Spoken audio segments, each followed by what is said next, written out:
ಬೆಳಗಾವಿಯಲ್ಲಿ 2500 ಸ್ವಯಂ ಸೇವಕರಿಗೆ ಕನ್ನಡ ದೀಕ್ಷೆ ಕಾರ್ಯಕ್ರಮ ನಡೆದಿದೆ. ಈ ಕಾರ್ಯಕ್ರಮಕ್ಕಾಗಿ ಬೆಳಗಾವಿಗೆ ಆಗಮಿಸಿದಂತಹ ಕರ್ನಾಟಕ ರಕ್ಷಣಾ ವೇದಿಕೆ ರಾಜ್ಯಾಧ್ಯಕ್ಷ ನಾರಾಯಣಗೌಡ ಚೆನ್ನಮ್ಮ ವೃತ್ತದಲ್ಲಿರುವಂತಹ ರಾಣಿ ಚೆನ್ನಮ್ಮ ಪುತ್ಥಳಿಗೆ ಮಾಲಾರ್ಪಣೆ ಮಾಡಿದರು.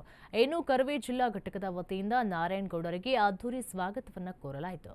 ಬಳಿಕ ಚೆನ್ನಮ್ಮ ವೃತ್ತದಿಂದ ತೆರೆದ ವಾಹನದಲ್ಲಿ ನಾರಾಯಣ್ ಮೆರವಣಿಗೆಯನ್ನು ನಡೆಸಲಾಯಿತು. ಕನ್ನಡಕ್ಕಾಗಿ ಸಂಘಟನೆ ಮತ್ತು ಕನ್ನಡ ಗಟ್ಟಿಗೊಳಿಸುವಂತಹ ಸ್ವಯಂ ಸೇವಕರಿಗೆ ಕನ್ನಡ ದೀಕ್ಷೆ ಕಾರ್ಯಕ್ರಮ ನಡೆಯಿತು.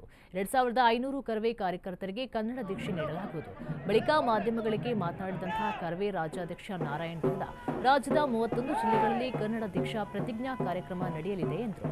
ಕನ್ನಡ ರಾಜ್ಯೋತ್ಸವದ ದಿನ ಎಂಇಎಸ್ ಕರಾಳ ದಿನಾಚರಣೆಗೆ ಸಿದ್ಧತೆ ವಿಚಾರವಾಗಿ ಮಾತನಾಡಿ, ನಮ್ಮ ಅನ್ನ ತಿಂದು ಕರಾಳ ದಿನ ಆಚರಿಸುವಂತಹ ಮೂರ್ಖರು ಬೆಳಗಾವಿಯಲ್ಲೇ ಇದ್ದಾರೆ. ಕರಾಳ ದಿನಾಚರಣೆಗೆ ಅವಕಾಶ ನೀಡಿದರೆ ಆಗಂತ ಅನಾಹುತಕ್ಕೆ ಜಿಲ್ಲಾಡಳಿತ ಹೊಣೆಯಾಗುತ್ತೆ. ನಾನು ಗೃಹ ಸಚಿವರ ಜೊತೆಗೆ ಮಾತನಾಡ್ತೀನಿ ಅಂತ ಹೇಳಿದರು. ಕಿತ್ತೂರು ರಾಣಿ ಚೆನ್ನಮ್ಮನ ಪುಣ್ಯಭೂಮಿ, ಸಂಗೊಳ್ಳಿ ರಾಯಣ್ಣನ ಕರ್ಮಭೂಮಿ, ಸಾಧು ಸಂತರ ಧರ್ಮಭೂಮಿ, ಕರ್ನಾಟಕ ರಕ್ಷಣಾ ವೇದಿಕೆಯ ಸ್ವಾಭಿಮಾನಿ ಭೂಮಿ, ಅದು ಗಂಡು ಮೆಟ್ಟಿನ ನೆಲ ಬೆಳಗಾವಿ. ಬೆಳಗಾವಿಯಲ್ಲಿ ಇವತ್ತು 2500ಕ್ಕೂ ಹೆಚ್ಚು ಕಾರ್ಯಕರ್ತರಿಗೆ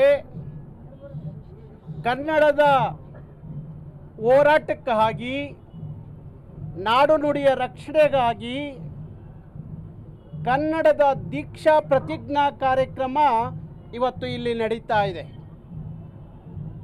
ಭಾರಿ ವರ್ಷಗಳ ಹಿಂದೆ ಯಾವ ಬೆಳಗಾವಿಯಲ್ಲಿ ಒಂದು ಕನ್ನಡದ ಬಾವುಟ ಹಾರಾಟ ಮಾಡಲಿಕ್ಕೆ ಕಷ್ಟವಾಗಿತ್ತೋ, ಯಾವ ಬೆಳಗಾವಿಯಲ್ಲಿ ಕನ್ನಡದ ಬಾವುಟವನ್ನು ಆರಿಸಲಿಕ್ಕೆ ಅಂಜಬೇಕಾಗಿತ್ತೋ, ಯಾವ ಬೆಳಗಾವಿಯಲ್ಲಿ ಕನ್ನಡವನ್ನು ಮಾತಾಡಲಿಕ್ಕೆ ಅಂಜಬೇಕಾಗಿತ್ತೋ,